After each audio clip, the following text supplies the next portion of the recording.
대부분 학생들이 이제 벼락치기를 시작을 할 건데, 벼락치기를 하다 보면 가장 무서운 게 뭐냐, 내가 이거를 공부를 하려고 했는데 내가 과연 할 수 있을까? 이 시험 지금 며칠 안 남았는데, 이 생각이 가장 먼저 든단 말이야. 그거를 빠르게 해소할 수 있는 방법은, 근데 그거를 이해하려고 혹은 암기하려고 읽는 순간 1회독이 안 끝나. 그러면은 더욱더 힘들어지기 시작합니다. 오늘의 영상은 제가 내신 1등급을 받기 위해 했던 3가지 습관을 설명드리고자 합니다. 저는 1점대로 내신을 마무리했고 연세대 공대에 수시로 합격했던 사람입니다. 지금은 입시 컨설팅 회사를 운영하면서 매우 많은 합격 사례를 만들어냈습니다. 제가 중학교 2학년 때까지는 전교 한 100등권에 있었던 학생이고요. 중3 때부터 본격적으로 공부를 시작해서 매우 높은 내신을 받고 연세대 공대에 갈 수 있었어요. 제가 지금까지 경험한, 그리고 실제 제가 장기관리 학생들에게 적용을 해봤을 때 가장 효과가 좋았던 내신 1등급을 받기 위한 습관 3가지, 1등급이 아니더라도 성적이 오르기 위해서 되게 효율적이었던 습관 3가지를 설명드리고자 합니다. 여러분들 시간은 금입니다. 1.25배속 추천드립니다. 그리고 구독, 좋아요도 한 번씩 부탁드립니다. 자, 먼저 첫 번째, 시험 2주 전이 가장 중요하다입니다. 우리 학생들이 똑같이 공부하기 시작할 때 선생님들도 똑같이 문제 내기 시작합니다. 그렇다면 선생님들께서 이 시험 기간 때 따끈따끈한 시험 문제들 많이 만들어낼 건데, 시험 기간에 진행하는 수업은 굉장히 힌트들이 많이 나올 수밖에 없습니다. 특히 뭐 시험 전에 한번 훑어주신다거나 선생님께서 뭐 이렇게 짚어주실 때 힌트가 제일 많이 나오니까 그때 꼭 집중을 해주시고, 혹은 뭐 시험 범위를 진도를 나갈 때도 힌트 정말 많이 나갑니다. 그래서 시험 2주 전 혹은 뭐 시험 한 달 정도의 과정에 있어서 반드시 선생님 수업에 집중을 하셔야 됩니다. 그리고 참 신기하게도 학생들이 많이 자거나 딴짓할 때 힌트 되게 많이 주니까 이런 부분을 생각을 해주셨으면 좋겠고요. 시험 출제자는 수능 출제하시는 분들이 아니라 여러분 앞에 계시는 선생님을 출제하십니다. 그거 꼭 기억을 해주시고 선생님 수업에 집중을 해주시는 게 가장 첫 번째 원칙입니다. 두 번째, 매일매일 각 공부 현황을 체크하고 한 달 계획 짜기입니다. 자, 시험 기간을 대다수 한 달 정도로 잡을 겁니다. 그러면 전반적인 계획서를 먼저 작성을 해야 되는데, MBTI J인 친구들 잘 아시겠지만 P인 친구들도 주목을 해주셔야 돼요. 사실 저도 이제 P가 한 80% 정도 나오는데 시험 계획표는 늘 작성을 했습니다. 그러면 어떻게 짜야 되냐라고 질문하신다면은, 첫 번째로는 시험 범위를 알아야 돼요. 먼저. 그러니까 선생님께서 정확하게 여기까지 시험이 나온다라고 말을 안 해주더라도 대략적인 범위 정도는 알 수 있거든요. 쌤들도 이거는 생각을 하고 들어오기 때문에 이걸 먼저 꼭 아셔야 된다는 거. 두 번째로는 내가 이 국어라는 과목을 얼마나 공부를 할지를 어느 정도 판단을 하셔야 돼요. 근데 사실 이 부분은 조금 어렵긴 합니다. 학생이 목표하는 등급, 그리고 학교의 실제 상황, 뭐 학생의 실력에 따라 다 다르기 때문에 이거를 명확하게 너가 어느 정도 회독을 했을 때 이 등급을 맞을 수 있다라고 말을 하는 게 굉장히 어려워요. 아마 고2, 고3 친구들은 어느 정도 그래도 감이 있으시긴 하겠지만 고1 친구들은 아예 감이 안 잡힐 수밖에 없습니다. 당연한 거예요. 너무 걱정하지 마시고요. 자, 그렇다면 어떻게 공부를 해야 할지는 본인 담임 선생님 혹은 학교 선생님한테 질문하는 게 제일 좋아요. 자, 유튜브에서 저 같은 사람이 이렇게 떠들고 있어도 이게 학교 상황이랑 모두게 다 다릅니다. 각 개별로 상황이. 사실상 그걸 제일 잘하시는 분은 선생님이에요. 그쪽 학교에 계속 있으셨고 학생들이 1등급 받는 친구, 2등급 받는 친구가 어느 정도로 공부를 하는지 다 알고 있습니다. 선생님께 질문하는 게 가장 좋기 때문에 각 과목 선생님들한테 어느 정도로 이 학생들이 공부를 했는지를 한번 여쭤보시면 조금 더 힌트를 빠르게 얻으실 수 있을 겁니다. 자, 그럼 세 번째인데, 이제 각 주차별로 어떤 것들을 공부해야 될지를 생각을 해내야 돼요. 한 달을 이제 4주차로 쪼개는 거예요. 예를 들어서 저 암기 과목 같은 경우는 4주차와 3주차 때는 이해의 관점, 2주차에는 문제풀이, 마지막 1주차에는 암기에 초점을 뒀습니다. 그래서 각 날마다 어떤 공부들을 할지 생각을 해줘야 되는데, 여기서 주의할 점은 너무나도 세부적으로 정하면 안 된다는 겁니다. 제가 어떤 말이냐면, 한 달에 내가 무조건 해야 되는, 시험 기간 동안 내가 무조건 달성해야 되는 이 공부량이 있을 텐데, 이걸 우리가 주별로 나누는 거잖아요. 매우 구체적으로 어떤 걸 해야 될지 나누면 굉장히 머리가 아파져요. 왜 그러냐면 우리는 AI가 아닙니다. 무조건 실수할 수밖에 없고 계속 변동이 있을 수밖에 없어요. 그래서 이거를 기억을 하시고 너무 막 집착해서 짜지는 말고 대략적으로 좀 짜시라는 걸 추천을 드리고요. 이걸 이제 주차별로 짤 때는 제가 아까 예시로 들었던 4주차, 3주차 때는 이해의 관점, 2주차에는 문제풀이의 관점, 마지막 1주차 때는 암기의 관점으로 한다고 했잖아요. 이거 되게 의아해 하실 수도 있어요. 왜 제가 이렇게 루틴을 짰냐면, 이게 뭐 수학 과목은 아닙니다. 지금 암기 과목에 대한 내용인데, 한국사 공부를 한다고 했을 때 여러분들이 가장 착각하는 건 어떤 거냐면, 내가 무조건 이거를 빠르게 외워야겠다는 관점으로 출발을 하는 경우가 매우 많아요. 근데 이게 단점이 뭐냐면요, 여러분들도 알다시피 영어 단어 내가 이번 1시간 동안 30단어 외워야겠다 해가지고 독서실 앉아가지고 영어 단어 외우면 어떻게 돼요?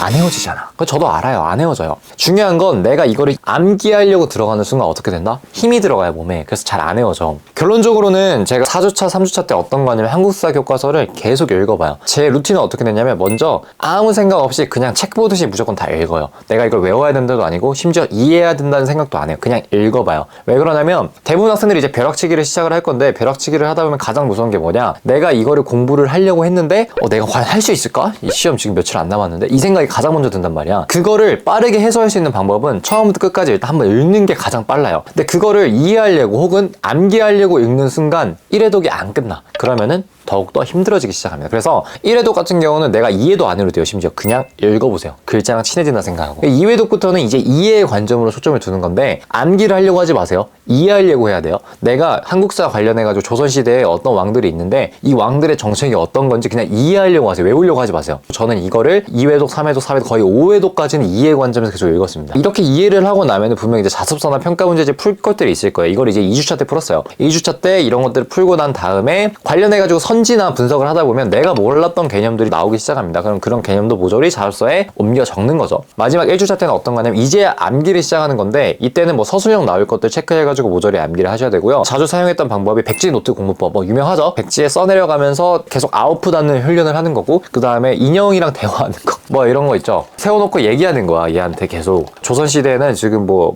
이런 내용들이 있고, 뭐 여기서 내가 지금 배우는 어떤 내용, 그냥 말을 계속 해보는 거야. 이런 식으로 했을 때 굉장히 아웃풋 훈련이 되기 때문에 여러분들에게 도움이 많이 될 거예요. 아시겠죠? 그래서 1주차 때는 마지막으로 이렇게 암기 루틴 같은 거를 진행을 해보시면 되고요. 만약에 암기가 잘 안 된다는 거 솔직하게 말씀드리면, 여러분들이 아직 그 내용과 친숙해지지 않았다는 거예요. 그러면 암기가 잘 안 되거든요. 억지로 외우려고 하면. 그래서 제가 말했던 루틴 기억을 해주시면 좋을 것 같고요. 자, 이렇게 주차별로 세웠다면 이제 어떻게 해야 될까요? 하루하루 어떤 것들을 공부할지를 세워야 되는데, 저는 월, 화, 목, 금, 토는 스케줄을 짰는데 수요일, 일요일은 아예 비워뒀어요. 왜 그러냐면 제 성격상 제가 공부를 쭉 해보다 보니 수요일쯤 되면은 공부를 안 하더라고요. 월, 화 바짝 공부했다가 수요일 공부를 안 해. 이런 저만의 루틴이 있었어가지고, 또 플러스로는 월, 화 때 못했던 공부를 수요일 때 마무리를 짓고, 만약에 목, 금, 토에 할 일을 못 끝냈다면 일요일에 그걸 하는 거예요. 쉬는 날로는 두긴 했지만 아마 잘 쉬어지지는 않을 거예요. 그래도 시험 기간에도 충분히 휴식은 필요하기 때문에 여러분들 이런 루틴을 좀 구성해보는 걸 추천해 드리고, 예를 들어서 우리가 국어가 1, 2, 3, 4단원이 나온다고 칩시다. 4주차 때는 4단원 다 훑기라고 짰고, 3주차 때는 4단원 정독 5번 끝내기 했고요. 자, 이제 2주차 때는 평가 문제집, 자습서, 부교재 문제 다 풀고 정리하기 라고 일주일 단위를 했고, 마지막 1주차 때는 백지 노트 공부하고요. 그 다음에 인형한테 설명하고 서술형 외우기까지라고 이렇게 4주를 구성을 했다고 칩시다. 그럼 다시 이걸 나눠서 4주차 월요일, 화요일에는 1, 2단원을 공부하고 목, 금, 토는 3, 4단원을 읽어보는 거. 3주차 월, 화, 요일에는 4단원 전체를 2회독 하고요. 그 다음에 목, 금, 토는 3회독 이렇게 하는 걸 제가 짰고, 2주차 때는 월, 화 때는 평가 문제집 전체 범위 푸는 거고, 목, 금, 토는 자습서 아니면 부교재 문제 푸는 거, 이런 식으로 좀 두루뭉실하게 만들어놨고, 1주차 때 월, 화는 백지노트 공부법을 한번 총정리하는 거고, 목, 금, 토. 근데 이건 이제 시험 스케줄에 따라 조금 달라져요. 예를 들어서 시험이 월요일에 있다 이러면은 일요일 전날에 공부를 많이 해야 되잖아요. 스케줄 좀 유동적으로 조절을 해가지고 마지막에 서술형까지 총정리 외우는 거 플러스로 인형한테 계속 설명하면서 아웃풋 계속하는 훈련들, 이런 식으로 진행을 했습니다. 이런 루틴을 기억을 해주시고 여러분들 계획표 짤 때 반드시 제가 말했던 부분들을 참고하시면 좋을 것 같고, 이제 수학이나 뭐 과학 관련된 분야는 살짝 조금 다를 수가 있거든요. 제가 말했던 분야는 대부분 암기 과목엔 가능해요. 국어나 영어 혹은 사탐 과목들, 한국사, 과탐 과목들까지 가능할 수 있는데, 수학이라는 과목은 특성이 다르기 때문에 이거는 제가 나중에 따로 다뤄보도록 할게요. 자, 그 다음 세 번째인데, 자투리 시간을 활용하고 플러스로 밤을 새지 말자입니다. 자, 시험 기간은 모두 다 열심히 합니다. 심지어 이 허수들도 공부를 굉장히 열심히 하는 순간이고, 공부하는 척이라도 하는 순간입니다. 실제로 성적이 달라지는 구간은 이 자투리 시간에 많이 달라져요. 왜 그러냐면 솔직하게 이 3등급 이하 친구들은 정해진 자습 시간이나 깨어있는 시간에 열심히 하더라도 충분히 승산은 있어요. 다만 2등급 이상 학생들은 되게 공부를 열심히 하는 친구들이 있기 때문에 이때부터는 자투리 시간에 누가 더 투자를 많이 하느냐의 싸움이라고 생각을 하시면 될 것 같습니다. 따라서 저 같은 경우는 옛날에 화장실 가는 시간, 아니면 뭐 차에 이동하는 시간, 이럴 때 비주류 과목들 있잖아요. 뭐 한국사 아니면 뭐 사탐 과목들, 이런 개념들을 간단하게 볼 수 있는 시간들을 많이 가졌던 것 같아요. 여러분들도 반드시 자투리 시간 활용을 최대한 많이 하셨으면 좋겠고, 뭐 10분 좀 쉬면 안 되냐 이럴 수, 당연히 쉬는 건 좋아요. 근데 분명히 버리는 시간들이 굉장히 많습니다. 여러분들 쇼츠 보고 이럴 시간들 되게 많아요. 이럴 시간에 한 문장이라도 더 보는 연습을 하시면 여러분들 성적 되게 많이 오를 겁니다. 그리고 추가적으로 처음 시험을 준비하는 이 고1 학생들이 저는 되게 걱정이 많이 돼요. 이제 어머님들이랑도 통화를 많이 하는데, 특히 고1 학부모님들이 굉장히 이번에 고교학점제 때문에 많이 힘들어 하시기도 하고, 하고 플러스로 이제 아이가 처음으로 중간고사를 보기 때문에 굉장히 힘들어할 겁니다. 왜 그러냐면 중학교 때는 시험 본다고 했을 때 뭐 일반 그냥 중학교 그런 기준이에요. 대부분 경쟁도 어느 정도는 하지만 그냥 열심히 다들 공부하자 약간 이런 분위기였는데 고등학교 때 가면은 경쟁이라는 요소가 들어가고 실제로 애들이 목숨 걸고 공부를 하는 친구들이 있단 말이에요. 이런 경우가 되었을 때는 얘들이 스트레스 진짜 많이 받을 거예요. 저 같은 경우도 고등학교 1학년 첫 시험이 가장 힘들었었고 그때 스트레스 되게 많이 받았고 엄마한테 성질 진짜 많이 냈던 기억도 있고요. 고1 학생들은 많이 흔들려요. 그래서 어머님들이 이렇게 옆에서 케어를 해주시는 걸 추천해 드리고, 그리고 이제 분명 밤을 새는 친구들이 시험 기간에 등장을 하기 시작합니다. 저도 옛날에 고등학교 1학년 때 시험 기간에 딱 왔는데 어떤 친구가 제 새벽 3시에 잤다라는 말을 듣고 굉장히 놀랐던 기억이 있어요. 와, 저렇게까지 공부를 한다고? 아, 나도 해야겠다. 이렇게 되게 흔들리게 돼요. 아무리 이제 저 같은 사람이 와가지고 밤 새는 게 의미 없다고 해도 흔들릴 거예요. 그래도 우선은 들어는 보세요. 시험 기간이 다가올수록 자습 시간을 일단 많이 준다는 거 반드시 기억을 하셔야 되고요. 그 자습 시간에만 사실 집중을 열심히 해도 밤샐 이유는 전혀 없어요. 왜 그러냐면 공부의 총량은 어느 정도 정해져 있어요. 여러분들이 8시간 공부할 수 있는 사람이면 9시간, 10시간 하는 게 생각보다 어렵습니다. 그 한순간에 늘어나는 게. 그래서 자습 시간에만 충분히 해도 사실 성적은 오르고, 이 밤새야지라는 마인드가 되게 안 좋은 게, 내가 예를 들어서 지금 4시야. 지금 자습 시간인데 공부가 너무 하기 싫어. 그럼 어떤 생각이 떠오르는지 아세요? 아, 오늘 밤새야겠다 라는 생각을 하게 됩니다. 그럼 마법과 같이 내가 지금 공부를 하지 않아도 되겠다는 생각이 들기 시작하면서 마음이 편해져요. 막상 저녁에 밤을 새면 어떻게 돼요? 아무것도 안 해. 유튜브 쇼츠 봐요, 동기부여 영상 봐요. 아무것도 안 합니다. 제가 이거 영상 관련된 몇 개 찍었다가 조회수가 막 진짜 쇼츠 조회수 300만 이렇게 나온 적 많아요. 그러니까 이거 되게 공감도 많이 해주는데, 그만큼 여러분들이 밤을 새는 거에 대해서 압박감이 있다는 건데 실제로 아무 효율이 없다는 거 여러분도 잘 압니다. 그래서 반드시 여러분들이 이렇게 밤을 새는 거에 대해서 너무 크게 부담감을 안 가지시면 좋을 것 같고요. 저도 옛날에 뭐 친구들한테 물어봤을 때 너 왜 밤 안 새냐 이런 식으로 제가 말했던 사람이기도 해요. 너 공부 열심히 하면 밤 새야 되는 거 아니냐라고 했는데, 실제로 그렇게까지 밤을 많이 안 새는 친구들이 성적이 효율적으로 많이 나왔던 경우도 많습니다. 과거에 저는 이랬지만 지금 현재에 왔을 때, 그리고 아이들한테 적용을 해봤을 때도 밤을 새지 않는 것이 오히려 더 효율적이기 때문에 여러분들도 공부를 하실 때 내가 주어진 시간에 최대한 집중을 많이 해야지라는 관점으로 접근을 하시면 좋을 것 같아요. 시간이 아무리 늘어나더라도 내가 정말로 집중해서 공부하지 않으면 결론적으로는